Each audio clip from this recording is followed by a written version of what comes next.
Fellow Ghanaians, good evening.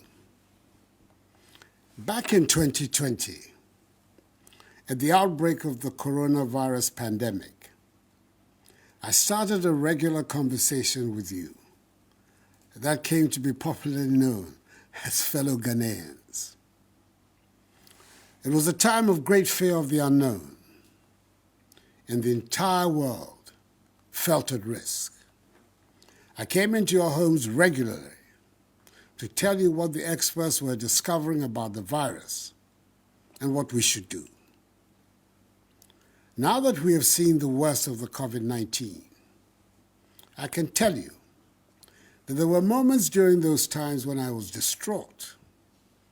There were moments when I was in despair about the apparent inadequacy of our health facilities. And there were moments when I wondered if the dire predictions made about dead bodies on our streets would truly happen. But I knew that I owed it to all of us that as your president, I had to hold my nerve, show leadership, and take us out of the crisis.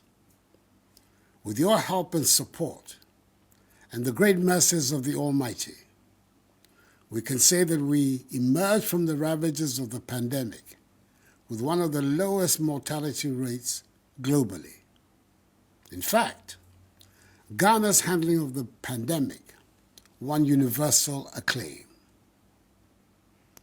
We could all see in real time the devastation that was being wreaked on economies during the pandemic. But I doubt that anyone imagined the extent of the damage. Our economy here in Ghana, like many, many others around the globe, was thrown into turmoil. When I said, at the height of the COVID pandemic, that we knew what to do to bring the economy back to life, but not how to bring people back to life, it was not said in jest. We had done it before, and we were on course to doing it again. Ghana's economy grew by a remarkable 5.4% in 2021, signifying a strong recovery from the 0.5% growth recorded the previous year in 2020 due to the COVID-19 pandemic. In fact, in the last quarter of 2021, our economy grew at 7%, only for the Russian invasion of Ukraine in the first quarter of this year to aggravate the effects of COVID-19 and plunge the global economy to even greater turmoil from which it has not yet recovered. The whole world has been taken aback by the speed with which inflation has eaten away people's incomes. Economies, big and small, have experienced over this year alone the highest rise in cost of living over a generation, the highest rise in government borrowing in over 50 years, the highest rise in inflation for 40 years, the steepest depreciation in their currencies to the US dollar over the last 30 years, the fastest peak in interest rates for over 20 years, and the greatest threat of unemployment in peacetime, with over 100 million people being pushed into extreme poverty. Between the end of 2019 and now, inflation in Ghana has increased by 5-fold, in Togo by 16-fold, by 11-fold in Senegal, and by 7-fold in Côte d'Ivoire. In truth, however, the fact that there are petrol queues in France does not make it more tolerable that the trottoir price from Kassoa to Circle has doubled in the past 1 year. Nor does it make it any more tolerable that the price of cooking oil goes up every other week. It is important to state mentioning the increases in prices worldwide is not meant to belittle the scope of suffering here, but simply to help us put things into some perspective and hopefully learn some useful lessons about how other people are coping. Fellow Ghanaians, this is why I'm back in your homes this evening, to ask for your support as we work together to get our economy back into good shape. In April, after the cabinet retreat of the first quarter, in recognizing the deteriorating macroeconomy, my government announced a 30% cut in budgeted discretionary expenditures and a 30% cut in salaries of the president, vice president, ministers, deputy ministers, MMDCs, and political office holders, amongst other measures. And since July, when the government took the difficult decision to go to the IMF to seek support, I've been speaking publicly at different fora on the subject of the economic difficulties we face, especially during my recent tours, so far, of 9 regions, and interacting directly with you, the Ghanaian people. It is also true that many of you have felt the need for me to come back to the fellow Ghanaians format that brings us all together. For us in Ghana, our reality is that our economy is in great difficulty. The budget drawn for the 2022 fiscal year, that is this year, has been thrown out of gear, disrupting our balance of payments and debt sustainability, and further exposing the structural weaknesses of our economy. We are in a crisis. I do not exaggerate when I say so. I cannot find an example in history when so many malevolent forces have come together at the same time. But, as we have shown in other circumstances, we should turn this crisis into an opportunity to resolve not just the short-term urgent problems, but the long-term structural problems that continue to bedevil our economy. I urge us all to see the decision to go to the International Monetary Fund in this light.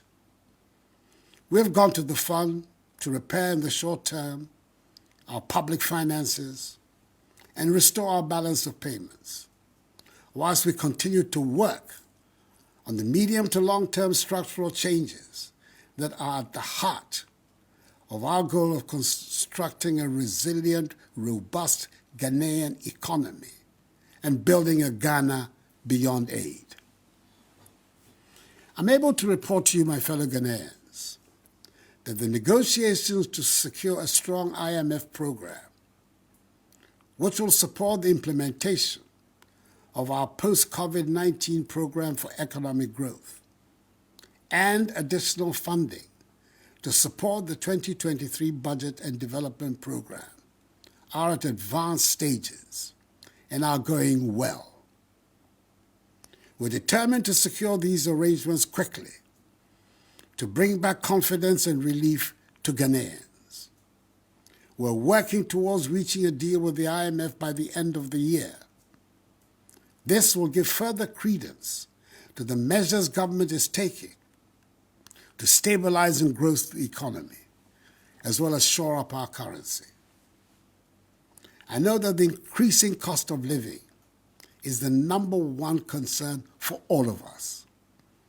It is driven by fast escalating fuel prices at the pumps, which is caused by high crude oil prices on the world market and our depreciated currency. I know that this is putting intolerable pressure on families and businesses. I know that people are being driven to make choices they should not have to make. And I know that it has led to the devaluation of capital of traders and painfully accumulated savings. Furthermore, government is working to secure reliable and regular sources of affordable petroleum products for the Ghanaian market. It is expected that this arrangement, when successful, coupled with a stable currency, will halt the escalation of fuel prices and bring relief to us all. I hear from the market queens also that another factor fueling the high prices is the high margins that some traders are slapping on goods for fear of future higher costs. I say to our traders, we are all in this together. Please, let us be measured in the margins we seek. I have great respect and admiration for the ingenuity and hard work of our traders, especially those that take on the distribution of foodstuffs around the country. And I would hesitate to join in calling them names. I do make a heartfelt appeal that we all keep an eye out for the greater good and not try to make the utmost profits out of the current difficulties. In language that every market woman and indeed every trader in our country understands, let me say that the basic problem we face is that we're not making as much money as we need to spend. And what little money we do make is going to pay for the debts we have contracted to fund the development projects we must have. Not enough of us are paying our taxes. Not enough of us are producing to generate the revenues that we need. Nevertheless, my ambitions for Ghana remain high. All our children should be educated and trained with skills that will enable us be competitive in the world. We need to close rapidly the infrastructure gap. We need to build a world-class healthcare system. And we need to build confidence in ourselves to make ours the happy and prosperous place it deserves to be. I believe we can and we will find the means to achieve these goals, even if the immediate measures we have to take are painful. At the just-ended Cabinet retreat at Peduasi Lodge, my government agreed on the framework for the post-COVID-19 program for economic growth and the IMF's support for its implementation, as well as the work being done by the Ministry of Finance in preparation for the 2023 budget. At the retreat, we took some firm decisions that should put us on the path that will take our nation out of the current economic difficulties. Let me try and give you an outline of the main decisions without getting into the technical language that baffles many of us.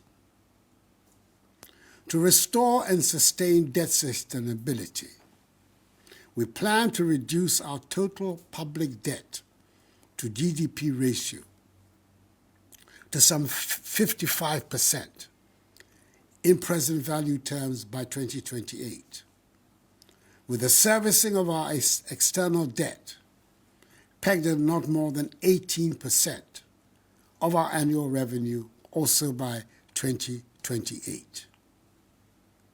We're committed to improving the revenue collection effort from the current tax revenue to GDP ratio of 13% to between 18 and 20% to be competitive with our peers in the West Africa region. The Ghana Revenue Authority is rolling out an extensive set of measures to support the enhanced revenue mobilization. All of us must do our patriotic duty and support the GRA in this exercise.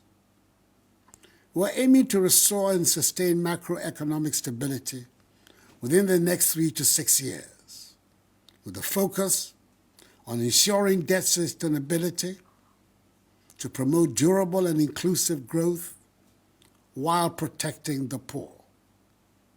We've decided to review the reforms in the energy sector, the capping of statutory funds, implementation of the Exemptions Act, and a new property rate regime. We've also decided to continue with the policy of 30% cut in the salaries of political office holders, including the President, the Vice President, ministers, deputy ministers, MMDCs, and SOE appointees in 2023, just as we will continue with the 30% cut in discretionary expenditures of ministries, departments, and agencies. My fellow Ghanaians, the success of our efforts at diversifying the structure of the Ghanaian economy from an import-based one to a value-added exporting one is what will, in the long term, help strengthen our economy. We're making some progress with the 1D1F, but our current situation requires that we take some more stringent measures to discourage the importation of goods that we can and do produce here. To this end, we will review the standards required for imports into the country.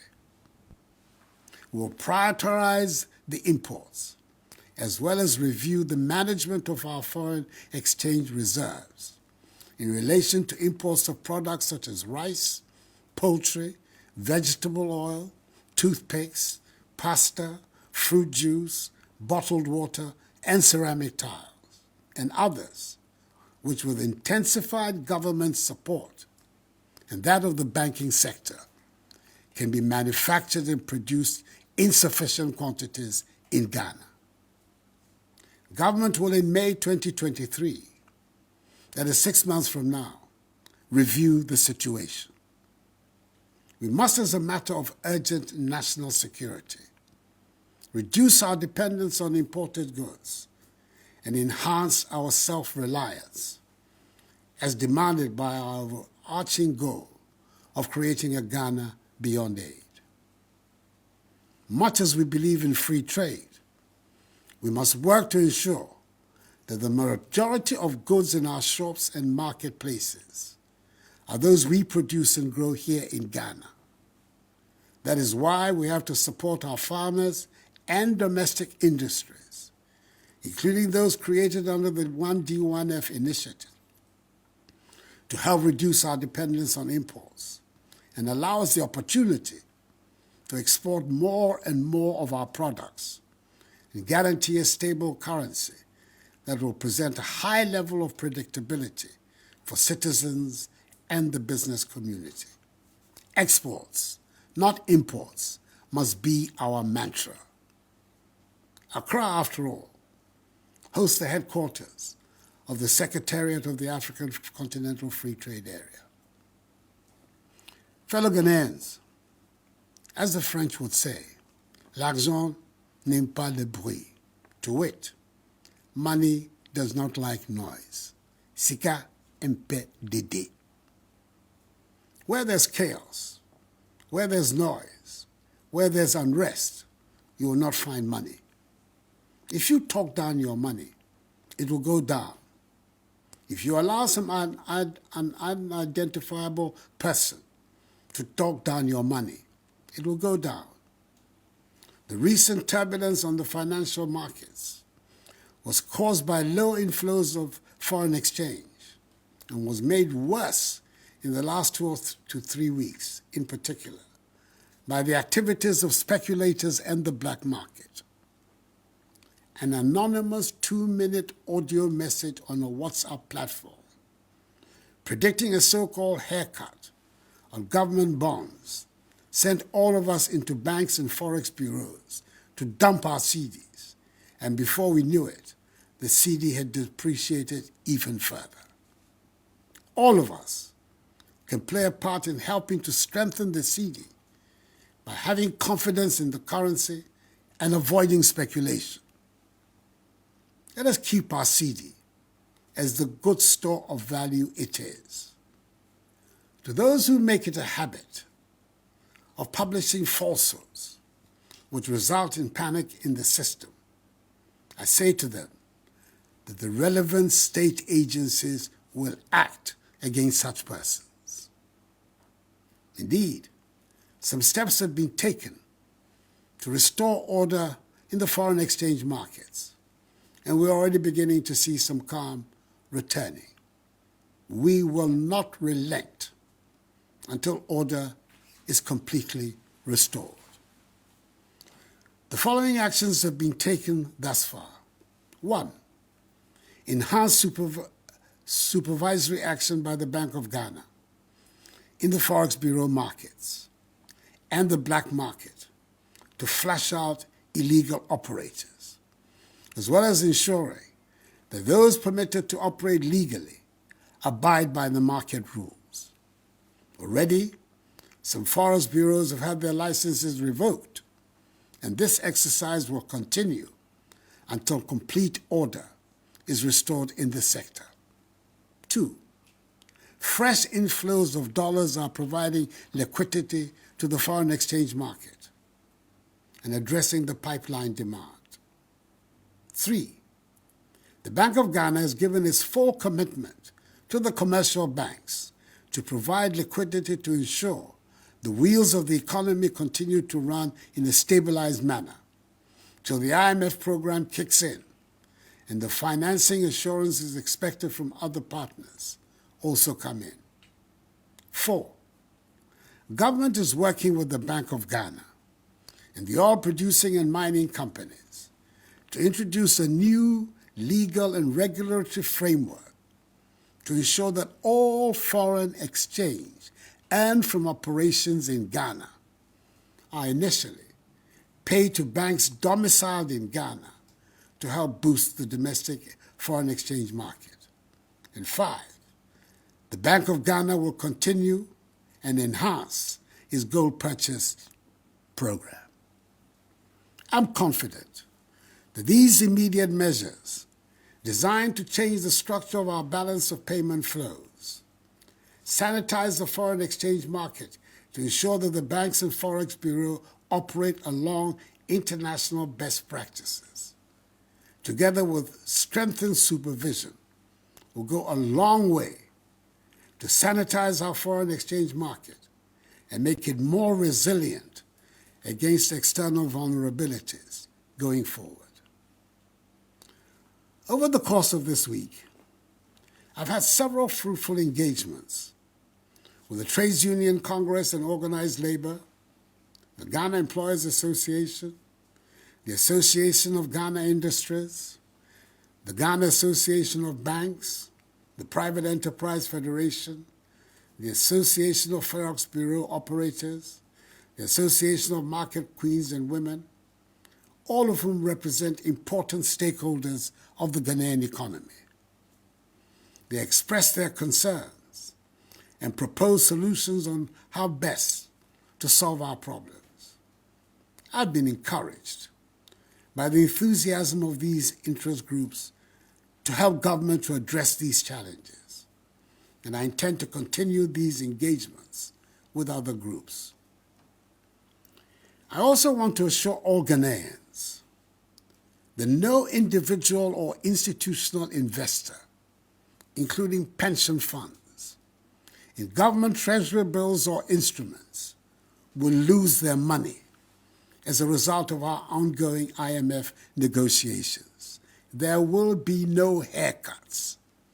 So I urge all of you to ignore the false rumors. Just as in the banking sector cleanup, government ensured that the 4.6 million depositors affected by the exercise did not lose their deposits. And Yanum, minim sɛ asetena mu ayɛ den. Nanso mo bi ampa aba. Mo kɔ so nyɛ gyidie wɔ aban no mu. Nhyehyɛe a Itumi ma free SHS, any one district, one factory, ebemuno. Isheshea, a boa ma yitumi pam corona, yari any free or manimu. Sanso na mabai, etoto nyema ye, samre, ema ahoto, aba omamu. Na minim se, jidie no, womemu no, echrese, ekono, unyankopon neko. Ayeme, lake ni biyewa, si nyeka shegbeye, nye ya no, ni nye na himo, ke yeli ake, bejiano to, ni hani free SHS bamiye. Bejiano to, ni hani this one district, one factory bamiye. Bejiano to, ni hani wanye washwe corona hela keshi wa maane miye. Na kano ni miyam lalo, bato bejiano to, koni hijole abami.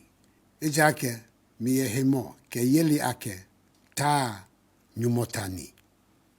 My government has always been cognizant of the importance of implementing policies and social interventions to relieve Ghanaians of hardships. It is for this reason that over the first 5 years in office, the government reduced electricity tariffs cumulatively by 10.9%. We provided free water and electricity, as well as reduced tariffs for the entire population during a whole year of the COVID-19 pandemic. We increased the share of the District Assembly's Common Fund to persons with disabilities by 50%. We exempted Kayaye from market tolls. We expanded the LEAP by 150,000 beneficiaries. We expanded school feeding from 1.6 million children to 2.1 million children. We restored teacher and nursing training allowances. We absorbed the cost of BC and WACC exam registrations for parents. No guarantor is now required to obtain student loans. The Ghana card is sufficient.